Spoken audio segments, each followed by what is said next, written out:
with climate cases, we came up with adaptive jurisprudence, and that's what we coin it as. Why adaptive jurisprudence? Because it deals with adaptation. It is not mitigational jurisprudence as we thought. We have adaptive jurisprudence, which is unique to Global South, and especially Pakistan, where some of the judgments have had a global acceptance also. So number one trend is the adaptive jurisprudence, pushing government to adapt as opposed to mitigational jurisprudence. We came up with a model of setting up commissions to deal with this. All our cases dealing with climate change deal with setting up commissions. The courts can't really deal with all these issues during the court hours, so we came up with setting up commissions as a climate change commission, a smoke commission, or Hobara Bustard commission. You know, there are a number of commissions. That's the technique Pakistani courts have adopted. And those commissions have a unique feature. Because the court can't really spend that time in understanding how to go about it, I call it participatory justice. We invite the government, who becomes part of that commission. We have international experts come sit in that commission. It helps as a capacity building for the government as well, and they understand what solutions are best to take the matter, the agenda forward. And it is more or less inquisitorial jurisdiction rather than adversarial jurisdiction, that says. So commissions have been rather unique in our climate justice jurisprudence, and that's how we've approached these matters. Let me just share with you that the first case that came was Asghar Laghari case when I was at the High Court. It just landed in my court. And a farmer simply said, "Sir, this climate change is coming, and it's going to bring droughts here, and I'm going to lose out on my agriculture. And there is a climate change policy that the federal government has, which is lying on the shelf. Nothing has been done about it. Please push the government to do something about it." So we issued a mandamus, and I still remember that the government that came at that time when we set up that commission had no clue what climate change was all about. They had just heard about global warming, and they said, well, climate change 101, but that's about it. They had no sense and idea on how to sort of deal with the issue. So we set up a climate change commission with IUCN and WWF and others sitting there to capacity build the government as to how to go about it. And by the time I left the High Court, 60% of those short-term policy matters were actually actualized and looked after. Because of that commission, the government understood how to deal with this because the experts were sitting next to them. So in a very participatory kind of a process, we dealt with that. The third ingredient that comes out of our jurisprudence is human dignity. The whole thing rests on human dignity. The entire jurisprudence is anchored in human dignity. At the core of human dignity is the autonomy of the individual will, recognizing man to be a free agent, possessing freedom of choice. Dignity is universal and intrinsic to a human being. Climate change affects all aspects, essential aspects of a person's life, raising issues of water security, food security, health security, and energy security. With all these insecurities, a person's ability to design his own life plan, his plan is weakened, and his ability to make choices becomes difficult. Climate change can diminish individual and collective quality of life, and with it, human dignity. And that's how we look at it. And that's why the court interfered on this fundamental right, which is non-negotiable under our Constitution. One of the strongest fundamental rights that our Constitution has is right to human dignity. We went further. We said we need to now talk about dignity of nature. Let's get rid of this human aspect and let's move on.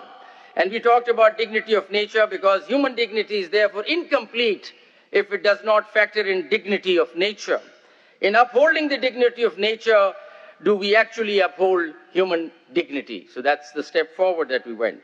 We also changed the approach on deciding matters. We went into biocentric approach in attending to issues. We said there has been a recent rise of jurisprudential thought which rejects the false dogma of humans over nature and instead recognize our interconnectedness with natural world and acknowledge its rights to exist, persist, and maintain its vital cycles. The transition from an anthropocentric approach denoted by the right to the environment to a biocentric approach constructed around rights to nature. That's been a paradigm shift in our approach on the judicial side. So we also gave nature a legal personhood. Granting nature a legal personhood is a transformative step in environmental protection, recognizing ecosystems as rights-bearing entities rather than mere property.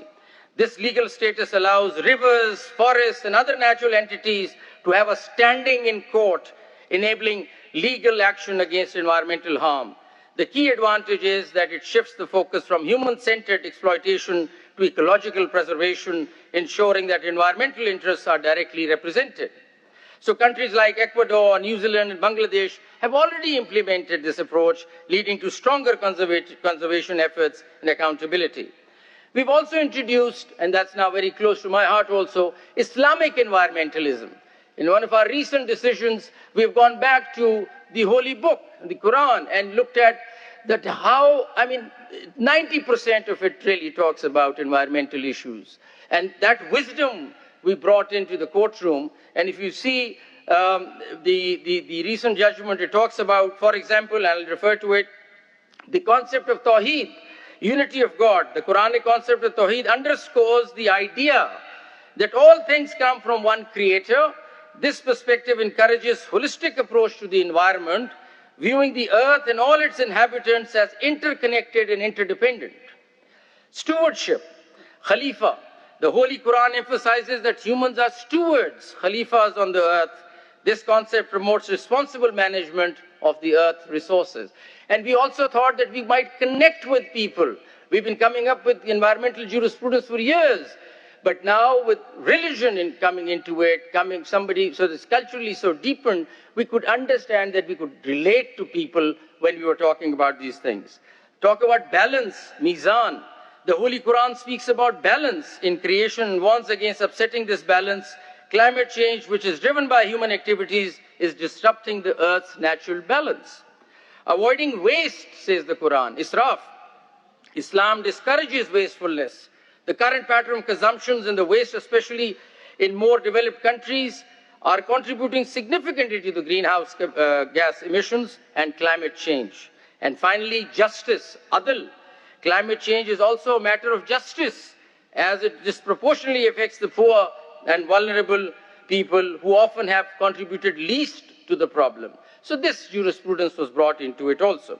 The judiciary's role is no longer just about punishment, as it was under environmental justice. Under climate justice, it is about ensuring survival, resilience, and fairness in the face of crisis caused everywhere. As a result, in Pakistan, the courts have held that government accountable for its inaction on climate change, emphasizing the need for comprehensive adaptation measures across various sectors. Courts in Pakistan have shaped adaptive climate jurisprudence, which is globally recognized now, issuing directives to government institutions to take concrete steps toward climate adaptation across various sectors. Our judgments were guided by the urgent need to protect vulnerable communities, ecosystems from the growing impacts of climate change. Now things change here.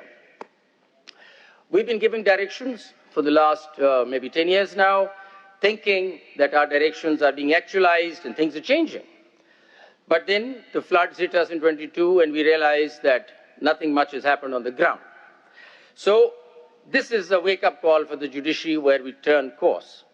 So however, through the course of implementation, we have come to realize a stark reality, and this is the change that has been brought in.